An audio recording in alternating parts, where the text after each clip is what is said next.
And we're live. Hello, everyone. Welcome to the Oh My God, What Else Can Go Wrong edition of Ammonize. This week, my software has decided it will not open, so plain green background. But thankfully, what has gone right is we have the delightful Zara Altair with us, and Lee Rickler has stopped sounding like he's swallowed an electric toothbrush, which is all good. So, let Lee introduce himself first, and then let's start ammonizing Zara. Lee? Good morning, everybody. Good afternoon, good evening, depending where you are in the world. I am Lee Rickler, and I'm in awe of the guest on tonight, and of course of Ammon's green background. I wish I felt sick as well. Zara, say hello to everyone and kick us off with what you'd like to discuss today and how we can help you. Absolutely. So thank you so much, Ammon, for having me here. My name's Zara Altair. Hello, everyone. And my business is Actation Now, and it's all about consistent action, not set and forget. Excellent. So, to business. Tell us about your business. Yes, my business has sort of grown from starting HOAs on Google Plus, and I love doing the HOAs and have fun with them and have really interesting guests, including Ammon Johns. Oh, I can't stand it. And it's all about business online, and I like that. And so I've been in the process of forming a business around that and helping people. I just see people who need help with their presence online, especially on Google Plus, because it is a change from other social places. It's very interactive, and so I am helping people. I just started a series of very short tutorials about doing things on Google Plus and how to fix things, because people keep asking me questions, and just when I think I don't have another one to do, somebody asks me another question. So those little videos are, I've just been doing them a couple of weeks, and they're getting a lot of response.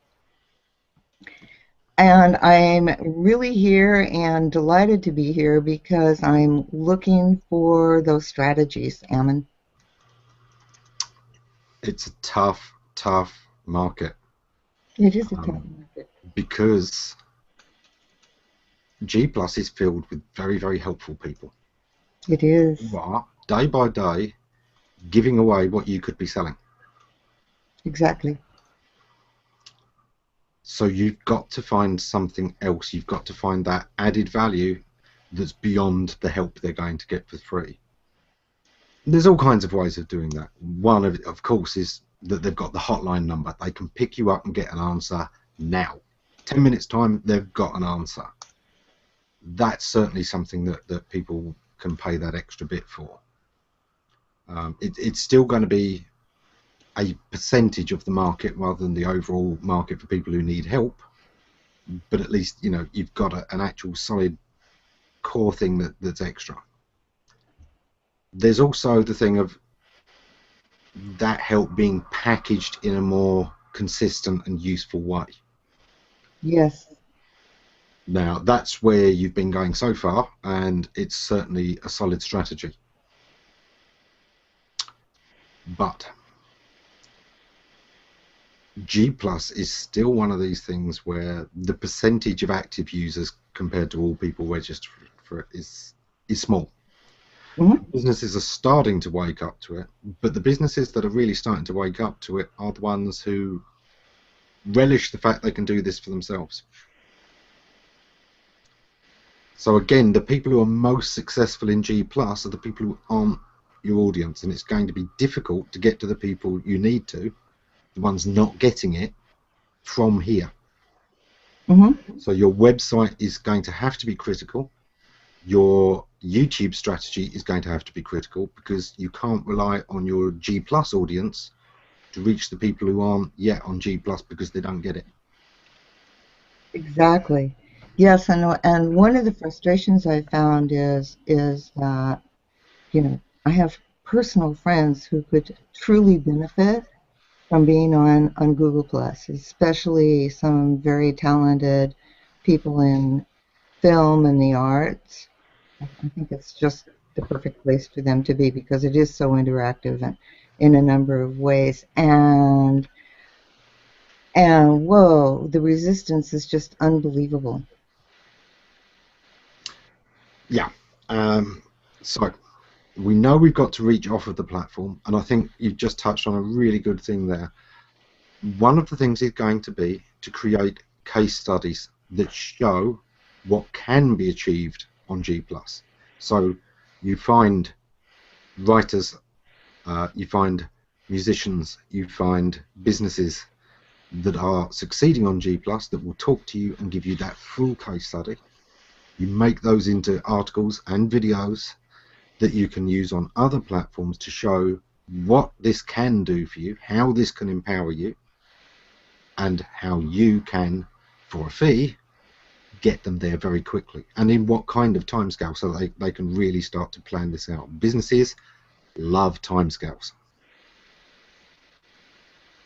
Okay, and that's something I haven't done. And so I have a question for you about that and the time scale because it's not instant, and I think that's one of the resistances that people that I've talked to, especially in the creative field, have is that the the time it takes. My feeling is, 3 months before things really start coming together um, and expanding in that exponential way that Google Plus offers. Um, 3 months to people who are just starting sounds like a long time. It isn't in the grand scheme of things, No. but it sounds intimidating. And I could certainly use some help with how to help people, to walk people through how it's not intimidating and how it's not um, something that pushes them away.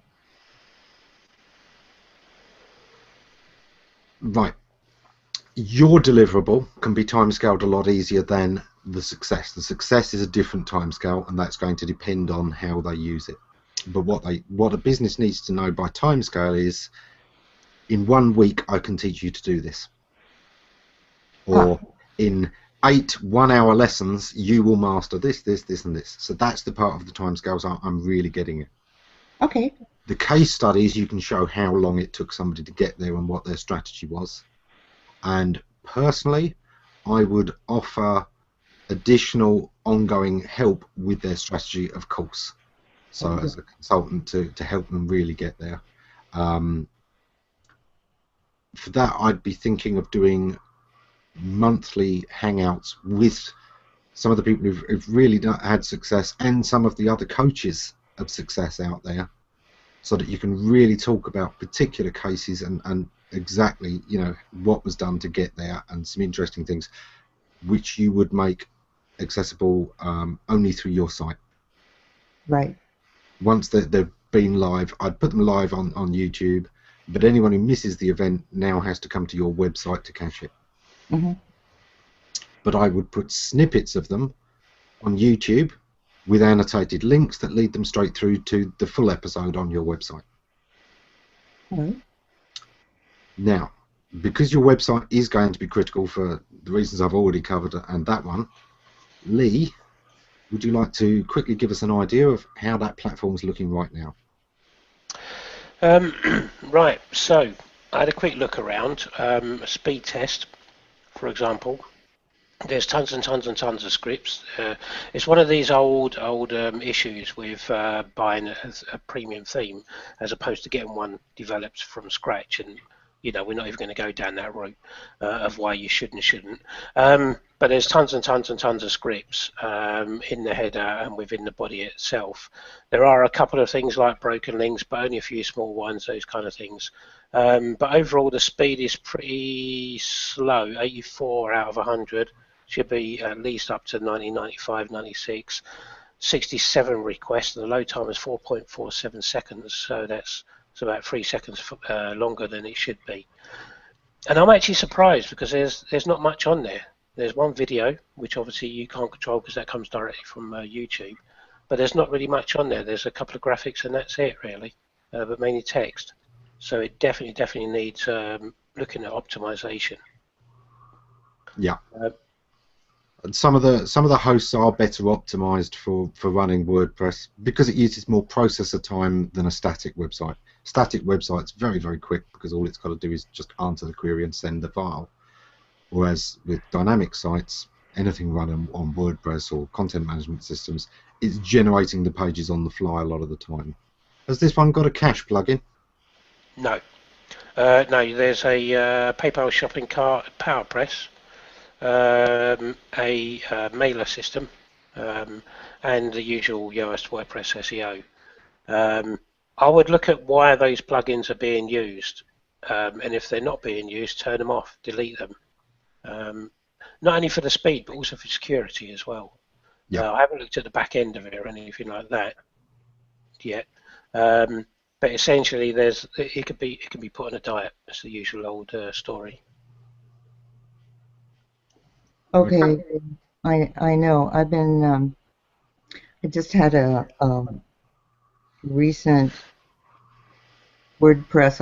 I was considering hiring someone, and actually both of you know this, but you need to tell the audience I was considering hiring someone, and so I'm right now in the midst of identifying the people who can really help me make the changes to bring up the speed and make the changes that will help that website respond more quickly to people who visit. Because I've noticed the bounce rate has gone down, for which I'm very happy, but that I think part of it is, slow loading. I know for me as an individual, when I go and I'm waiting around for things to be happening, it's not a pleasant experience. And it's definitely on the technical side of what I need to do right now to fix that. For the next 2 months, as it were, November and December, I am really focusing on a couple of things. One is getting all that technical site, all the technical problems fixed, and also developing the strategy which we're working on today. I really like your suggestions, Ammon, and also thinking about doing introductory courses for people in small groups, 1-hour courses. So that's my work for the next 2 months. Excellent. Sheila says that you could always be your own case study, or ask if you could take some of the people you know, give them the package that you offer, and then they give you permission to tell their story, i.e. a giveaway so that you can document how you get them to that success, which is absolutely an excellent idea. That's fabulous, Sheila. Thank you so much. One thing I would say is, if you can, always learn as much HTML and JavaScript as you can. I know it's a pain, but given the things that you have learned in life and your diverse talents, I have absolutely no doubt at all that you would learn HTML very, very quickly. It's a language with only 400 words in it. As opposed to the 70,000 common use words in English language, this is a language with 200 words. You can learn this, the basics of it, in 2 weeks. Enough to be able to see if something's good or not. That's a really great suggestion, and I think that's a good thing to start doing November when I get back from my vacation. So anyone in the audience that's got particular recommendations of a good place to learn HTML, I like W3C.org, but there's also W3C School, I think, is one of the very good ones as well. It's got lots of classes and things. It gives you projects to work through. There's lots out there. I'm sure our audience will have one or two more that they can throw in. Thank you. For you, Lee? Yeah, I'm just looking up now. There's one over here. I can't remember its name now, so I'm just looking it up now. It's a brilliant. Treehouse, of course. Yeah, Treehouse. I'm just going to post the link into the stream. They do lots of courses, really advanced HTML, PHP, and Python, and whatever else, but also the other end of the scale, complete basic beginner stuff as well. So I'm just going to find that out and post that in now. Cool. So certainly, the more that you have control of the things you do yourself, knowing the basics, you can hire smarter. You don't have to hire as urgently because you can do that little bit more yourself. But of course, as this business takes off, you're going to be too busy to do it, but it's still going to enable you to hire smarter because you can more easily see if the person at the other end knows what they're doing. Yes, that's exactly what happened in this case. In this case, you know, I made an assumption, always wrong. Economists make assumptions. The rest of us have to deal with the real world, but and so it's totally on me that I made an assumption that this person knew about HTML and coding and how to clean up the site. And my first red flag, I'm saying this because there are other solopreneurs out there who can maybe skip this hard lesson. My first red flag was that when I asked about the JavaScript and the CSS scripts that Lee just mentioned, I didn't get an answer. I got stonewalled. Right. And that was my first red flag that this wasn't quite what I was expecting. And I'm looking at Jessica's comment. Can you bring that up? Yeah, she says using another platform she agrees. HTML, CSS basics allows enough to test concepts and ideas. W3 Schools is what she uses. Yeah, that's an excellent one. It's got some great stuff to walk around. Definitely, you know, these are things going forwards. If you've got a web business, you should know HTML because it's the language of the web, and it's going to get you there. Yes, and I really thank you for encouraging me to do that, and also that to know even the basics. I know enough to ask the good questions. Yeah, and you've even got a study buddy here in that Sheila Hensley says that you can go through learning HTML together. She spent so much money hiring people to build things that, yeah, and it's exactly this. So actually, why not get together a couple of people? I know a few other people that want to learn HTML. I think Kristin's been doing something in that regard as well. So yeah, jump together with a couple of other people, and you'll be able to compare notes and help each other through. That's just fantastic. Thank you, Sheila. That's a great idea, and Kristin's so much fun to work with. And of course, you can do the whole lot over Hangouts. That's right. So we need to get some case studies to show people why they should be using G+ if they're not, because ideally that's the people we want to reach, the people who are using G+. They've been figuring it out. There may be specifics they want to know, but they're not as good a customer as somebody who needs the full picture and more help. Right. You should also, obviously, if you're not going to do virtual assistant stuff for them, you should partner with several. With whom you get a referral fee. To them, yes. And ideally, you should get an ongoing commission if you set up one of your clients with them, and there's ongoing work that that there's a percentage in there, commission in there for you ongoing, because that way you can not only help people learn how to do it, but the ones who quickly then realise, I don't have time for this. I'm busy being an entrepreneur, which we all know. You've got somebody to, right, I can help you with this. I will take time and get to know your business. But there's a reason for you to make that connection. That it's win-win-win all round, or winfinity, as Mia gave us. Winfinity, yes, it is. Okay, Lee's stream's gone mental. Dreams gone mental. Lee's We, gone mental. Yeah, there is that. this is a tech challenge day.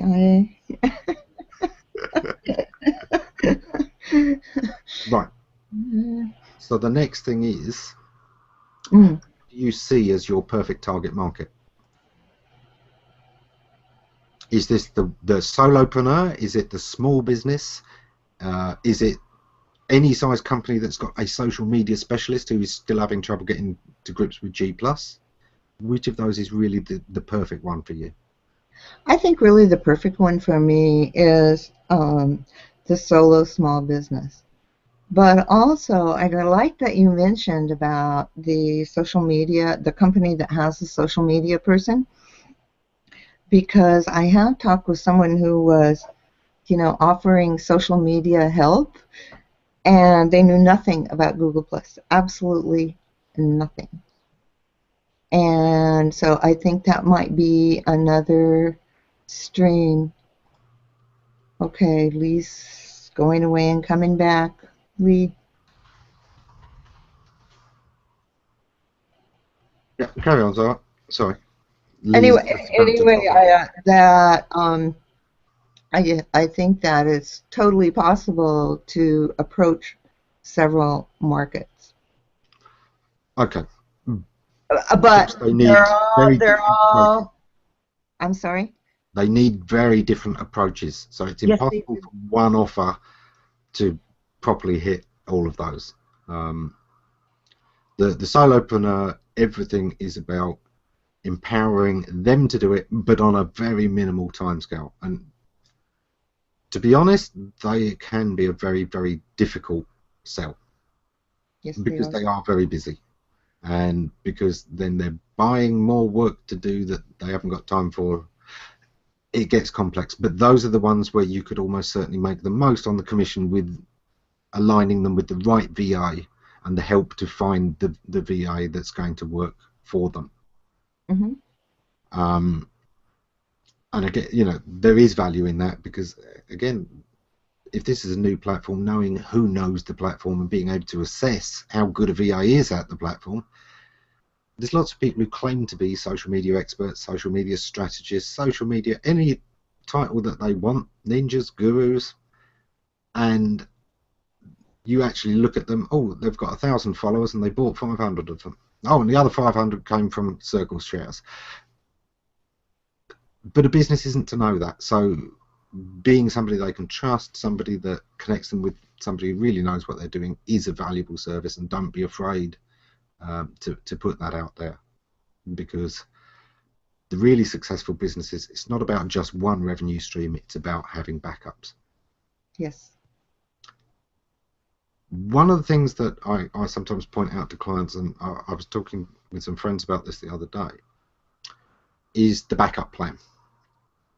And this is when you're selling something that you've got a second string to the bow, and possibly even a third as well, so that if they don't like this thing, the very reasons that they don't like that thing are why they're probably going to like this other thing instead.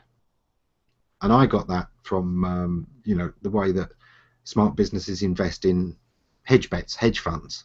Right. For anyone that's watching that doesn't get this, if my main investment is in a crop that it's a great crop, but the one thing it doesn't like is lots of rain. If there's flooding, that's my crop wiped out. I'm going to lose all my investment. I might hedge my bet by putting some of my investment into things like umbrellas and water pumps. If there is a terrible year for flooding, I'm probably going to have a bumper year on my umbrellas and my water pumps to make up. I can make the same amount of money whichever happens. It's kind of taking what you normally do with a strength, weakness, opportunities, threats, SWOT analysis, and then saying, right, well, these threats, how do I instead turn them into opportunities? And that's what you should do with pretty much any business that you do. Understand the threats of why people might not buy your product, and have a separate plan in place that means when that happens, you still make money. So one of the things would be to look for the VAs, the people who don't want to learn. Well, now we've got that second stream where, okay, you don't want to learn, that's great, I can help you there, and you still make money. Don't forget, of course, a detailed tutorial section on your site that covers lots of things that should be ad and sponsor funded, so that the people who want to help themselves, is going to take them time, it's not going to be as fast as a walkthrough, but you're going to be making money still on the ads there. So those kind of things, never think that you have to make just one revenue stream work. Usually there's one that's your big one, but even Google also sell Google merchandise. Yes, they do. So, you know, always add in those extra streams when you can. Right. The big question. I like that. I like that concept, and I like the whole having entered the financial world and the commodities business. I really, you know, it's like I knew that example would appeal to you. the other side of it completely, you know. Yeah. But it's exactly the same kind of theory. Understand what your threats are, what would cost you money in a person's mind, in each customer, or in terms of what other businesses could come up, and find ways to make that still work for you, so that if plan A happens, great, you make money. If plan B happens, oh no, I've made money. And everyone in the audience, you know, please understand that. Try and get some of that thinking going in for your own projects, because what's that phrase? The best laid plans of mice and men. Kind of love laughs at locksmiths, but it's completely different as well. Anyway, the website itself, yes, you need to get that in a position where it looks authoritative, where it looks helpful. For that kind of thing, it needs quite a simple design. I'm not 100% convinced about the current theme for the brand position that you need to be in. And one thing I will ask our wonderful audience to do this week is to take a look at Actation Now for themselves and just give some honest feedback. How did it make you feel? Did this make you feel that this was a great place to learn? And think about what were the signals that you'd look for.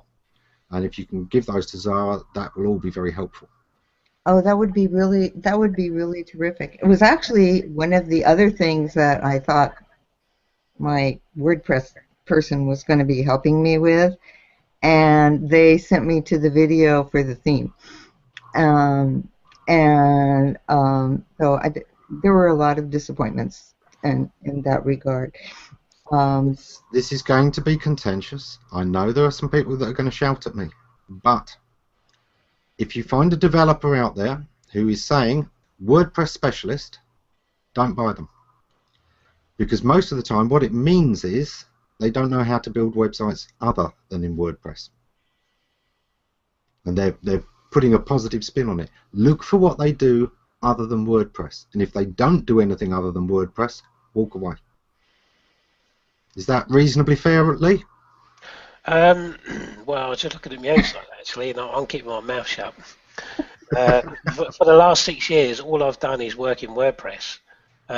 So technically, yes, I could be a specialist, but then we go into the area of, well, what's a specialist? What I would look at, so go to a website, they claim to be a WordPress developer, specialist, expert, whatever the case may be, and then look at their site itself and see where it is made. If it's obviously in so many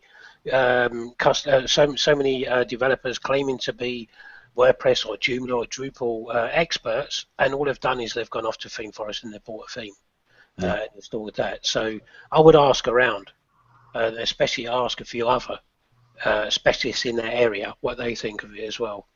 But I'm surprised. I was looking at the theme that you've got. There's lots of features in there that would make the website itself look so much more exciting, I suppose you might call it like that.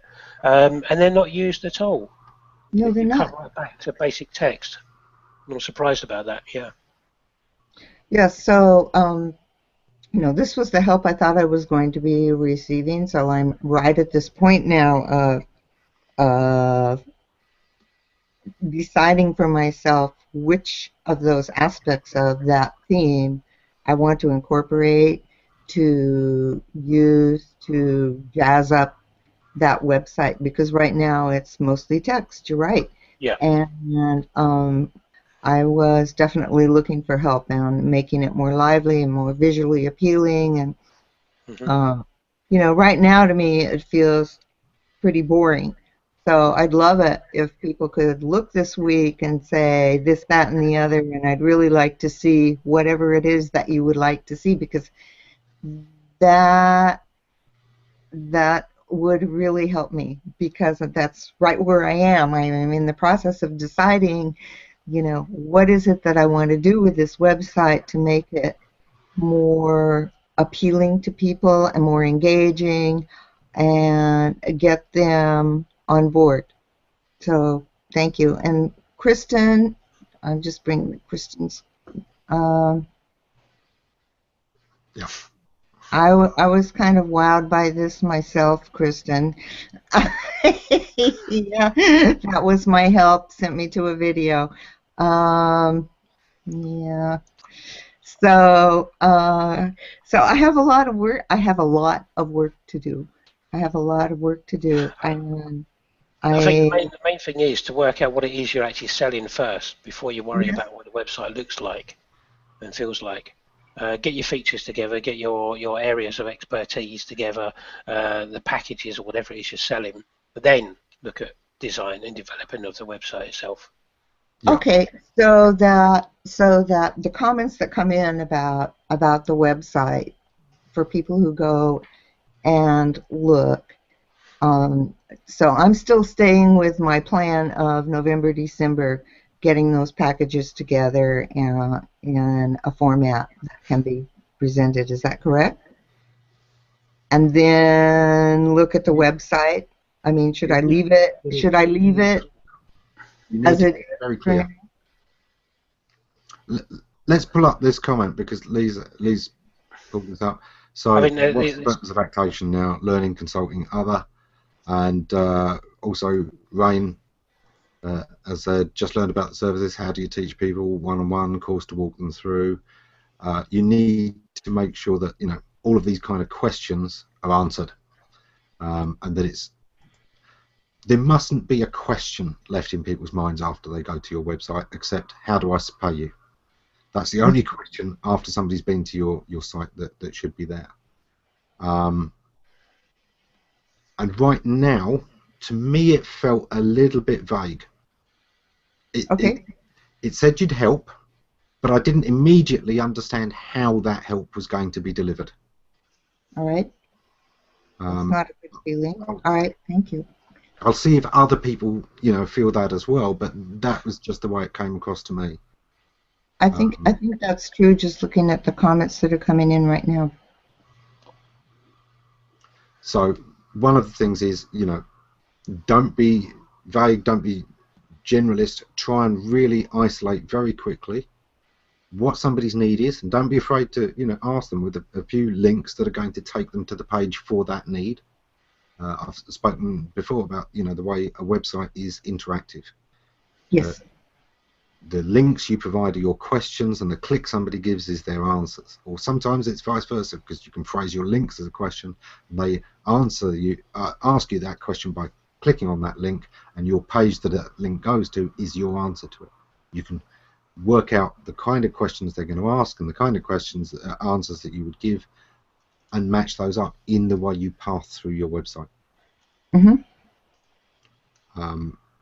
And thankfully, I mean, you spend a lot of time on HOAs. You have a wonderful series yourself, so you're quite good at knowing how conversations work, and that's going to give you an advantage in this website. You've had conversations with a lot of different people, and you can think of how that sometimes, goes in a different direction. Somebody asks a question that's different to what you'd expect. Include that in your website, those kind of things. So all of that will help you get that path and that clarity to each person's individual needs. Because as we know, the one thing you don't want to do is try and talk to everybody. No. No.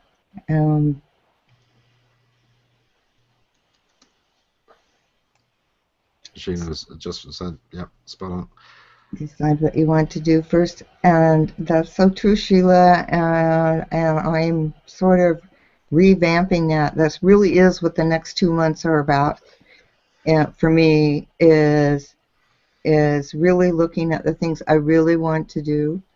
Right now, I'm offering, one-on-one sessions, and I'm not so sure I want to continue doing that. It's very time-consuming to do one-on-one sessions with people, and I'm thinking of designing, weekly sessions, as I mentioned before, with small groups of people, 10 or less. And I think that would be much more time effective and cost effective. Yeah. Of course, this is something that we've covered before. Particularly, I can remember when we were talking with Craig Calvert and Manny. We talked about how, trying to do this one-on-one, it's expensive, and that rules out those solopreneurs that you want to reach. Right. Or you're making such a small amount of money that you're working every hour you've got and not really making very much from it. Whereas when you group those people together, when you can kind of crowd fund your time, it can be a lot more effective, and of course it scales a lot better, although you're still going to be kind of the cap on it yourself. For that reason, if you have the ability, one thing I would seriously look at is developing a very structured course that is really effective. And if you have to pull in some help from other people who've structured courses before, it's still worthwhile, because then you could actually not only deliver this course as a deliverable in its own right yourself, but you could become the examining body almost. You can license the ability to teach it to others, and all of the course materials that they would need to do to teach it, you can provide.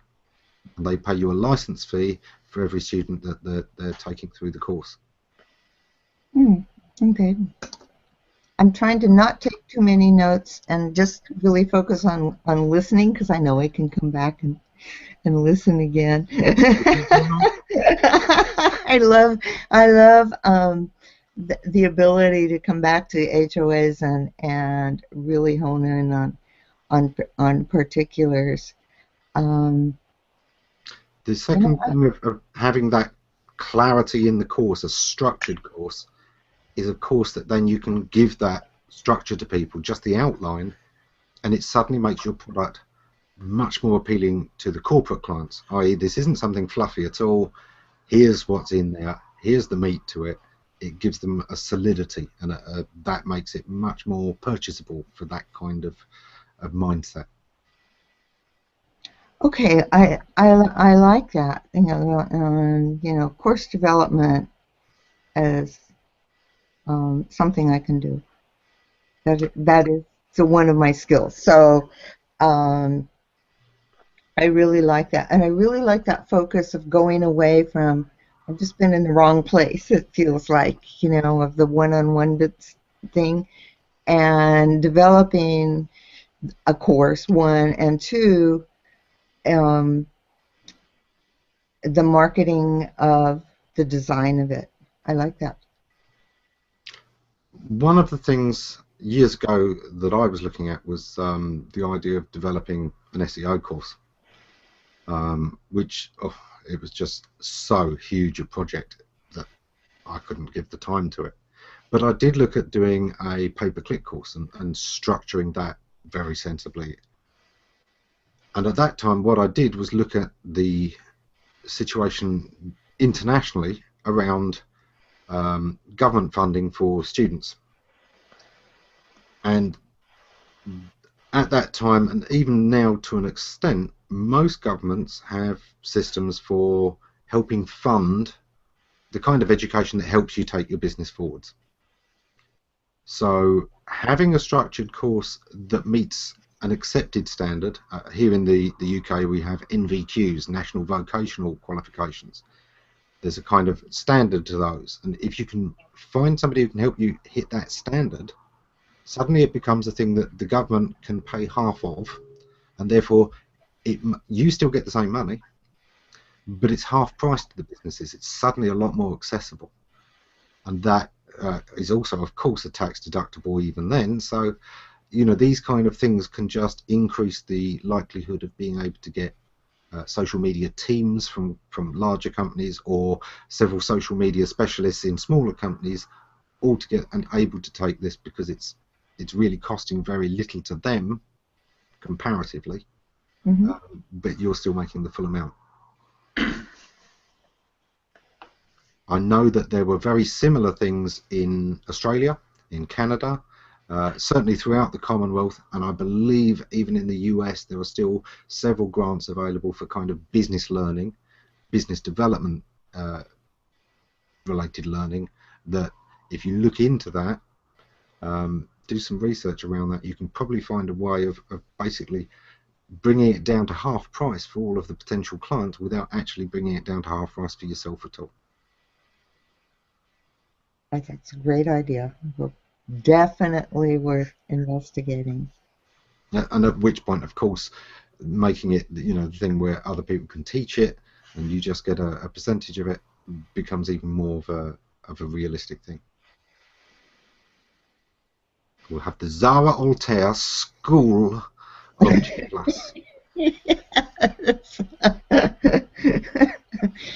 I have to think about that, because, you know, I have some very strong ideas about teaching and teaching effectively, and getting things inside people's minds, which is often very different than, you know, a structured 1, 2, 3, 4, 5 A B C D E kind of teaching platform. So I like that idea. I'm going to brainstorm that a lot, and next week I'm going to be with my daughter, who's absolute fantastic brainstormer, and I'm going to brainstorm with her as well, because I like the concept of putting the two things together and having the Zara Altair take on it, you know.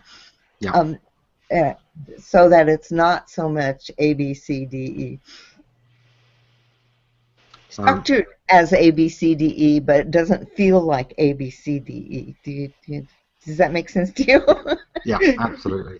I'm just going to quickly bring up this one by Ryan here. Ryan says, I've learned that YouTube is a great platform for public tutorials, HYs, etc. But if you want to get away from the one-to-one sessions, Vimeo offers a private business platform where you can restrict access to your students and offer a set of training videos. It's another way of delivering to people, and it's a good tip there. Yes, it is, and I also noticed that there's another one, Wistia, that has similar, and actually that Wistia is even more business focused. Yes, and I think it can be a very powerful one, and it could well be that you need to diversify because of those different markets, the solopreneur and the corporate SEO social media team, that you'd want to actually have different channels for those in the first place, because different things do appear. Correct. This is just so wonderful, Ammon.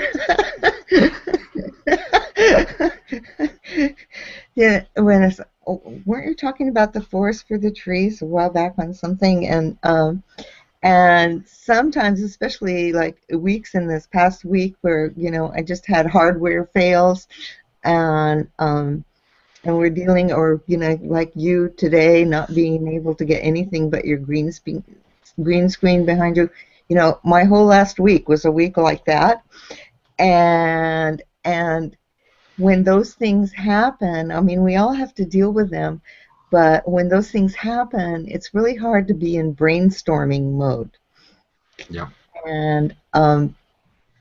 And so this is really helping me get out of that last week of hardware fails and get on with thinking big picture, and then relooking at how to think about things, how to develop coursework, and where to put courses, and what streams go to which markets.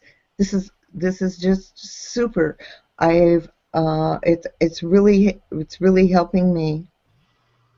Christine says also look into STEM, STEM, which she's quite certain I've been seeing a lot about STEM recently as well, so there is a Okay. lot of traction there. There's a lot of news there that you can basically ride off the back of, even if you couldn't sort out anything with the grants.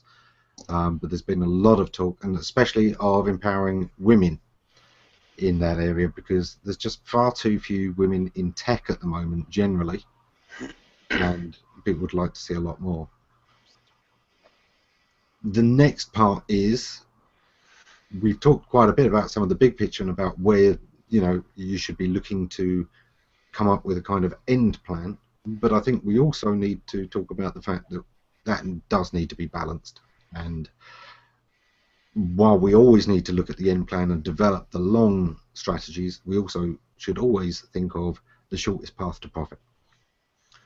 And yeah, we've kind of touched on a couple of those things, of putting content on the site that can draw ad revenue and sponsorship revenue, and don't forget, selling Amazon books that really help people get it as well, is another way of just those few pennies from the poor coming in every time.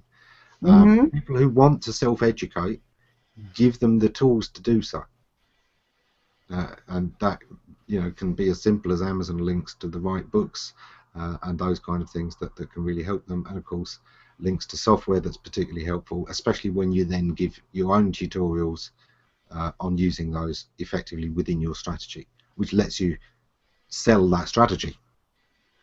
Right. One of the things that I had thought about was having a page on the website just with helpful links. There's so much add-on that you can use to facilitate using Google Plus, and to have a page just with links with a brief description of how each of those places can benefit your business. Does that make sense? Is that something that you feel would be beneficial? It can be really great for getting you links from other people. Oh look, I don't have to go out and do all this research of finding all these places to link to, because Zara's done it, and I can link to her page and say, check out these wonderful list of resources here. But actually, it doesn't help the user that much a lot of the time. Okay. In that, there's thousands of those pages out there. Have you looked at a list of annotated links today?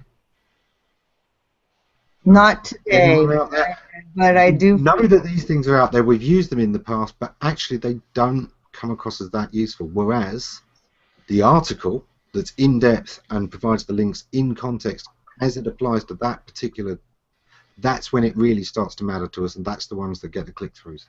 So okay. I always think context specific. Yeah, Lee, jump in. Exactly that. Exactly what I was just going to say. Don't just post a load of links on a page. Nobody's going to bother looking at that. Take each one of those links, download the software, buy the book, whatever you got to do, and write up a piece about it. Write an article about it. A how to use Hangout Toolbox, for example. Very simple. How to use Comment Tracker and to get it working once in a while. Then people will be referencing you, and therefore also you're proving that you know this stuff, and you know how it works, and you are the person to speak to about it. Yeah.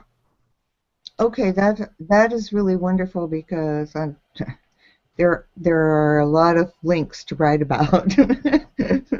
Yes, and this is it. By doing it as you come across each one through the specific advice you're giving, it makes it more manageable than trying to build a huge resource list at the time. But it's also, as we've both said, a lot more useful to the user, because it's relevant, it's contextual, it matters to what they're doing now, and it shows them how to use it, rather than this huge list of links that,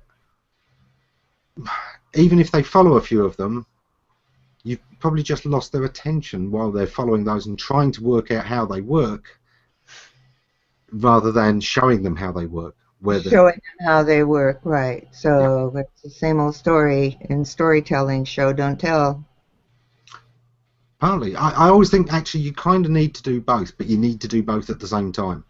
You can't separate the two. You know. Don't forget to, again, look at compatible streams. If you're doing a show about how to use the toolbox and how to use lower thirds, tell them the easy ways to do it, and tell them the professional ways to do it, or the people they could hire to do it, and get that commission. You're not pushing the monetized way, but for those who want it, why isn't it you getting it rather than somebody else? So again, think of artists that you could team up with, people who will very quickly, and lower thirds are not a huge task. Getting somebody's ideas so that you can get it down to what they want is going to be more time consuming than actually generating the lower third. Yeah.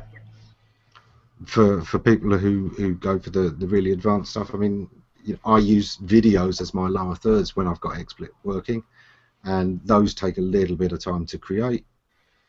A lot of people might want things like that created for them by a professional animator. So there are opportunities to highlight value to people. It's not costing them anymore. It's just you getting the commission instead of, you know, AdWords. Okay. Oh, I love all of this. I love all of this. And Ammon, I just want to go off topic for just a second, because I am just so honored that you're looking so dapper and dashing today for today's show. Although I have to say I love the Danger T-shirt. Well, Consulting Week, or what I call Tie Week, because I always believe it's important to dress up for a client, not because you expect them to do the same, but it's simply a mark of respect. And I've had people say, oh yeah, but these days all the firms, you'll go in and they'll be in short sleeve shirts and open collars, and you know, you'll make them feel uncomfortable. Do you know what? I've never found that at all. It's never made them uncomfortable. The only people who tell me it does are the people who would rather not wear a suit and tie and find an excuse to not wear one. But it's simply my mark of respect. There was a client once who said, you know, you don't have to look so formal, so the next time I didn't wear the tie. Still the suit, but no tie. It's simply, you know, it helps me focus. Yes. You're in your professional mode. Yeah. Exactly. I have to agree. I mean, I lived in Southern California briefly, thank goodness, and now live in Oregon, and both of those two places are very casual. You know, in Southern California, it's wearing a Hawaiian shirt but having it tucked in with a belt. And you know, up here in Oregon, it is very, very casual. It's plaid shirts and t-shirts and the like. And now you know, even though I work at home and I'm, you know, online, I still get dressed to go to work. I don't know how to explain it, and for the very same reasons. It's like, you know, I'm in my professional mode, and it does help you. It does help you focus. Yeah. It does. It's part of the preparation, and going through it is part of the getting the right mindset thing. So again, you know, for anyone out there that's an entrepreneur, this might be something to try. It's very easy once we're working from home or working on our own to really kind of relax. Oh, I don't have to. Try both ways, because sometimes you will find, against what you'd like, that actually dressing up and going to work. I know a guy who's got an office in his shed at the bottom of the garden because he still needs to go to work. He finds if he works from home, he gets distracted, he gets lazy. Even though it's literally, his office is 10 feet from his back door, it's in his garden, it still feels like work. It gives that separation and lets him focus. So these are things to think about when suddenly you don't have a boss leaning over your shoulder, or you don't have the traditional office. How do you focus, Lee? By concentrating the work. Listen, I had an intern start a couple of weeks ago. We had an interview the week before, and he turned up in a suit and tie. And I said, first of all, go away, take your tie off, take your jacket off, come back in. We don't do that kind of thing here. You wear what you like. And he was so much more relaxed, and he was only there for 2 weeks. But he said he had a bloody great time. So, it's whatever makes you feel comfortable. Oh, yeah. I mean, in-house, definitely. Yeah. Although I'm one of those people, I will still do it in my own way. So when I was working with DU in-house, it would be a short-sleeved smart shirt with no tie. So I'm still fitting in with the t-shirt vibe, but I'm still also being myself, because that's important as well.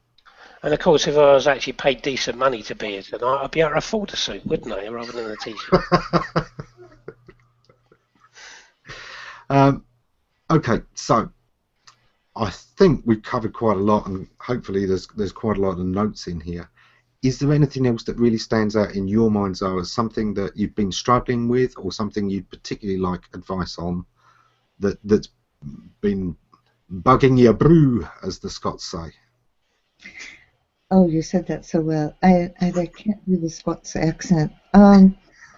No, actually, what I've been thinking about recently is just what we've been talking about today, which is reformatting the vehicles for learning on because that was already my focus. I knew that was my focus for November and December, and it has been so helpful. And I also love all the comments that have come in from the audience today. Very wonderful comments of sharing information and other ideas. And so next week I'll be Wi-Fi only, not hardwired. I don't know how blurry I'm going to be, but for those of you who do go to the website, I welcome any comments, or if you post them in the comment stream here so I can take a look at them. I would really appreciate that, because one of the reasons I've been so excited about getting Ammonize is I know I am in formation, and that this just seemed like the perfect place to gather ideas and to focus on the ones that I wanted to pursue, and all this interaction from responding to Ammon's comments and offering help has just been very, very helpful to me. I'm in this formation place. It isn't like I have an established business, It's I'm in formation, and whoa, what is my formation? That's exactly where I am, and so this has been very, very helpful, and I really look forward to next week when we deep dive, and I'll be even more nervous.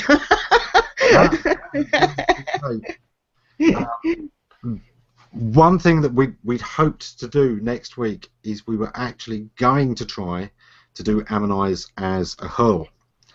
So we were going to try and have Zara here. The trains were against us. And unfortunately, your daughter works, doesn't she? Because otherwise, I would have been putting you up in a hotel and having you stay the night. Oh, we could still do that because she has Monday. She took Monday off because Mommy was coming. Well, there you go. Zara and I will continue to talk about this, and hopefully we will be having a special hurl edition from my kitchen next week. Yes, all right. Wonderful. Thank you so much, Ammon. No problem at all. I will talk with you, and we'll get that hotel booked for you. And Lee, I want to thank you not only for today, but the other day when our 20 minutes expanded into an hour when you were helping me make decisions about the WordPress site, and your help has been invaluable, and you brought up some of the issues that we talked about the other day. One of the beauties of the Ammonize show, as far as I'm concerned, is that we all get to learn from the experiences of other people and other businesses. And it's just a gift to the universe as far as I'm concerned, the business universe, Ammon. So I'm just honored to be here. Thank you so much. Thank you. And it is one of those things. We are all teachers and all students at the same time. You can't be a good teacher without being a good student. And one thing that has always been on my mind for this show is to empower the audience to help each other. And to empower everyone that's involved with the show to actually, let's be that village. Let's get together and help each other and really come together as a community. So to all the guests who've enabled that to happen, and to all of the audience who really are getting on board with this, thank you. Lee, any final words for the week? Respect. I think that's the theme today, even with that green background and the hurl coming up. Yeah, respect. The only reason why I agreed to have a 20-minute session, which turned into an hour and a half actually, with Zara, is respect. Because I respect what she's doing and respect the person and things like that. So, it comes back. Show who you are and you will get help, you will get advice. Excellent. Zara, would you like to tell us what else you're doing this week and where people can catch you? This week, I of course have my HOA, which is going to be a lot of fun. It's Data Dive Live with William Rock, and he has just volunteered to answer questions and screen share. I'm very excited about that show, and I do love the midweek zap. We just have a lot of fun, and there's an incredible amount of business knowledge that comes out of that show, and the audience is just phenomenal. And just what we've had happen here today, they pitch in, they share, they ask questions. It's a very as lively as HOA engagement. I love the show. So and it's evolved from me just sitting in front of a camera going, I wonder what these HOA things are about. I think I'll try one. That's exactly how I started. I don't recommend that way, but that's how I started. You might want to get some knowledge first. You'll skip a lot of errors. But that's what's going on. Plus, I'm going on vacation. I leave Thursday, and I am going to be in Angoland for about 10 days, and some of that will be in London, and now we'll have an overnight in New Haven, and I'll be down in Hampshire for a while because that's where my daughter lives, and I'll see her husband, and then she wants to send me off to see the other side of the Isle of Wight. So it's going to be a lot of fun. Anyway, thank you everybody for being here, and thank you. Excellent. And for those who keep an eye out regularly, we've got a special hangout coming up on Tuesday. There is Bill and Ammon's Bogus Hangout, which is myself and Bill Slavsky doing a hangout with no plot whatsoever. And it's going to be fun. So if you get the chance to tune in for that, our most excellent premiere, do that. And obviously next week, Ammonize as well. We'll be back with Zara live here from my kitchen. And you never know, we might even persuade Lee to drive up. Yeah, on the motorbike, yeah. Party on. Thank you. Okay, everyone. Thank you very much for watching. See you next week. Take care. Thank you, everyone.